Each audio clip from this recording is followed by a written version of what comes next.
ایک یتیم بچہ تھا، اس کا نام عبداللہ تھا۔ چچا نے پرورش کی تھی۔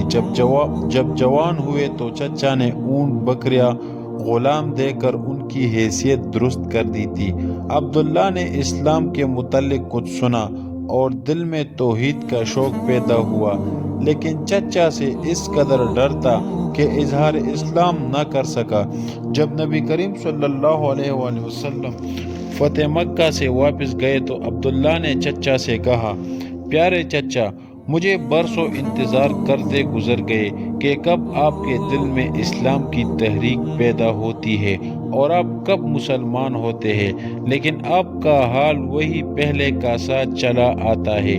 میں اپنی عمر پر زیادہ اعتماد نہیں کر سکتا، مجھے اجازت دیجیے کہ میں مسلمان ہو جاؤں۔ چچا نے جواب دیا، دیکھ، اگر تو محمد صلی اللہ علیہ وآلہ وسلم کا دین قبول کرنا چاہتا ہے تو میں سب کچھ تجھ سے چھین لوں گا، تیرے بدن پر چادر اور تہبند تک باقی نہ رہنے دوں گا۔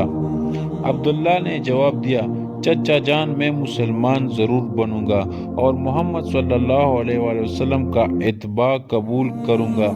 شرک اور بت پرستی سے میں بیزار ہو چکا ہوں۔ اب جو آپ کا منشا ہے کیجیے، اور جو کچھ میرے قبضے میں زر و مال وغیرہ ہے سب کچھ سنبھال لیجیے۔ میں جانتا ہوں کہ ان چیزوں کو آخر ایک روز یہی دنیا میں چھوڑ جانا ہے، اس لیے میں ان کے لیے سچے دین کو ترک نہیں کر سکتا۔ عبداللہ نے یہ کہہ کر کپڑے اتار دیے اور ماں کے سامنے گئے۔ ماں دیکھ کر حیران ہوئی کہ کیا ہوا؟ عبداللہ نے کہا، میں مومن اور موحد ہو گیا ہوں، نبی کریم صلی اللہ علیہ وآلہ وسلم کی خدمت میں جانا چاہتا ہوں، ستر پوشی کے لیے کپڑے کی ضرورت ہے، مہربانی کر کے دے دیجیے۔ ماں نے ایک کمبل دے دیا۔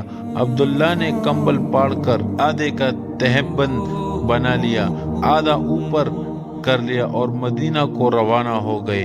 علی صبح مسجد نبوی میں پہنچ گیا اور مسجد سے تکیہ لگا کر آن حضرت صلی اللہ علیہ وآلہ وسلم کے انتظار میں بیٹھ گیا۔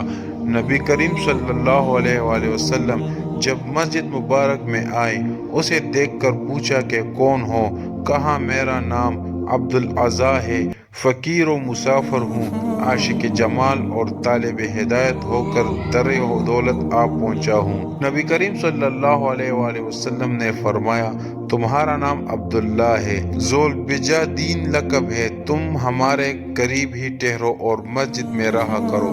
عبداللہ اصحاب صفہ میں شامل ہو گیا۔ نبی کریم صلی اللہ علیہ وآلہ وسلم سے قرآن سیکھتا اور دن بھر عجب ذوق و شوق اور جوش و نشاط سے پڑھا کرتا۔ ایک دفعہ حضرت عمر فاروق رضی اللہ تعالیٰ عنہ نے کہا کہ لوگ تو نماز پڑھ رہے ہیں اور یہ عربی اس قدر بلند آواز سے ذکر کر رہا ہے کہ دوسروں کی قرات میں مزاحمت ہوتی ہے۔ نبی کریم صلی اللہ علیہ وآلہ وسلم نے فرمایا، عمر، اسے کچھ نہ کہو، یہ تو خدا اور رسول کے لیے سب کچھ چھوڑ چھاڑ کر آیا ہے۔ عبداللہ کے سامنے غزوہ تبوک کی تیاری ہونے لگی تو یہ بھی رسول اللہ صلی اللہ علیہ وسلم کی خدمت میں عرض کیا، یا رسول اللہ، دعا فرمائیے کہ میں بھی راہ خدا میں شہید ہو جاؤں۔ نبی کریم صلی اللہ علیہ وآلہ وسلم نے فرمایا، جاؤ کسی درخت کا چھلکا اتار لاؤ۔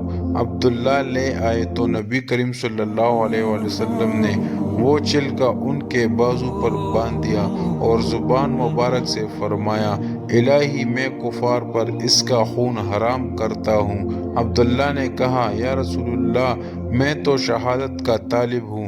نبی کریم صلی اللہ علیہ وآلہ وسلم نے فرمایا، جب اللہ کے راستے میں نکلو اور پھر بخار آئے اور مر جاؤ تب بھی تم شہید ہی ہوگے۔ تبوک پہنچ کر یہی ہوا کہ بخار چڑھا اور انتقال کر گئے۔ بلال بن حارث مزنی رضی اللہ تعالیٰ عنہ کا بیان ہے کہ میں نے عبداللہ رضی اللہ تعالیٰ عنہ کے دفن کی کیفیت دیکھی ہے۔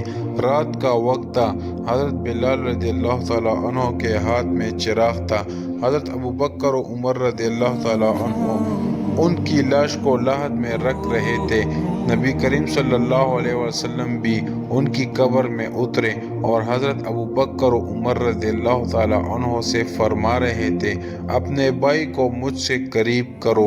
آن حضرت صلی اللہ علیہ وآلہ وسلم نے قبر میں اینٹیں بھی اپنے ہاتھ سے رکھی اور پھر دعا میں فرمایا اے اللہ میں ان سے راضی ہوا، تو بھی ان سے راضی ہو جا۔ حضرت ابن مسعود رضی اللہ تعالیٰ عنہ فرماتے کاش اس قبر میں دفن کیا جاتا۔ سبحان اللہ۔